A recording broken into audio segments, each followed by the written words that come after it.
Suatu kali saya mendoakan seorang ibu, ibunya ini bukan orang Kristen. Dan ibunya ini terlibat namanya jimat-jimat kuasa kegelapan. Suatu kali jimatnya itu dibakar, dimusnahkan. Pada waktu dibakar, dimusnahkan, waktu itu kan saya kurang pengalaman, saudara. Jadi saya doain dalam nama Yesus, setelah itu saya bakar jimatnya. Pada waktu saya bakar jimatnya, hari ini dibakar, besoknya terjadi satu kasus. Yaitu apa? Setan yang ada di jimat itu bawa ibu ini, rohnya keluar. Yaitu mati suri. Dan waktu itu saya dituntut sama anaknya.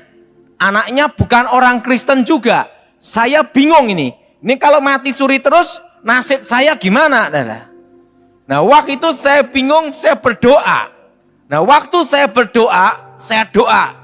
Saya ngomong, Tuhan kali ini perlu Engkau menolong saya. Saya doa di dalam nama Yesus, segala setan, segala jin, segala roh jahat keluar. Setelah itu saya mikir, ini setannya sudah keluar, tapi rohnya keluar, gimana nih? Tiba-tiba Tuhan kasih hikmat saya. Katakan dalam nama Yesus, roh ibu ini kembali ke tubuh ini. Dan ibu ini napasnya udah berhenti. Saya doa di dalam nama Yesus, segala kuasa setan, kuasa jimat, kuasa gelap yang mengikat roh ibu ini, kami hancurkan dalam nama Yesus. Dan roh ibu ini hidup dalam nama Yesus. Hidup, hidup, kembali dalam nama Yesus. Waktu saya doa, tetap diam aja, saudara. Wah, saya mikir gimana nasib saya ini. Saya doa bahasa roh. Saya doa dalam nama Yesus. Tiba-tiba ibu ini batuk-batuk. Kembali hidup. Nah, dan waktu itu saudara, saya bingung. Apa yang harus saya lakukan? Saya di situ ada minyak. Waktu itu saya masih ingat tuh minyak goreng. Minyak goreng yang belum pernah dipakai. Saya lihat pendeta ngolesi minyak. Coba kali ini saya mau nyoba. Karena saya kan waktu itu bingung gimana caranya.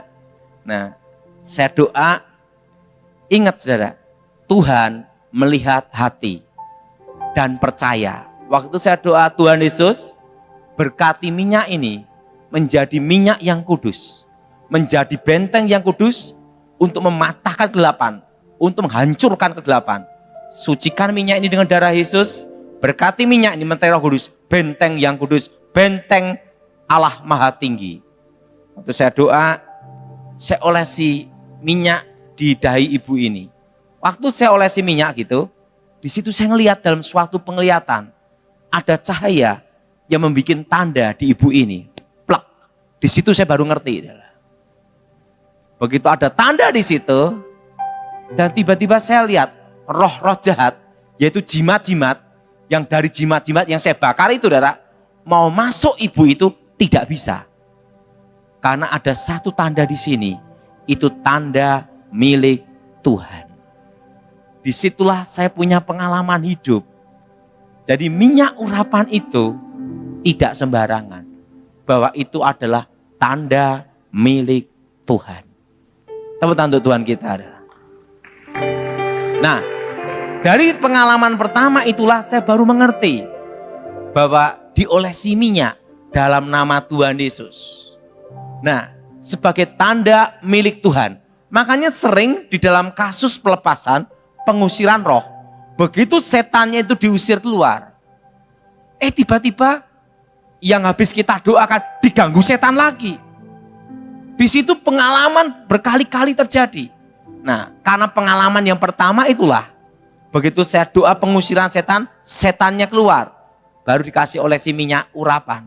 Sebagai tanda milik Tuhan. Nah, dan itu kejadian tidak hanya sekali. Terutama setelah itu saya kasih minyak urapan. Tahu nggak kenapa rumah-rumah kita dikasih minyak urapan? Sebagai tanda itu milik Tuhan. Makanya kalau doa untuk minyak urapan, saya minyak yang belum pernah dipakai. Doanya seperti ini. Itu saya, darah Yesus, sucikan minyak ini. menjadi minyak yang kudus.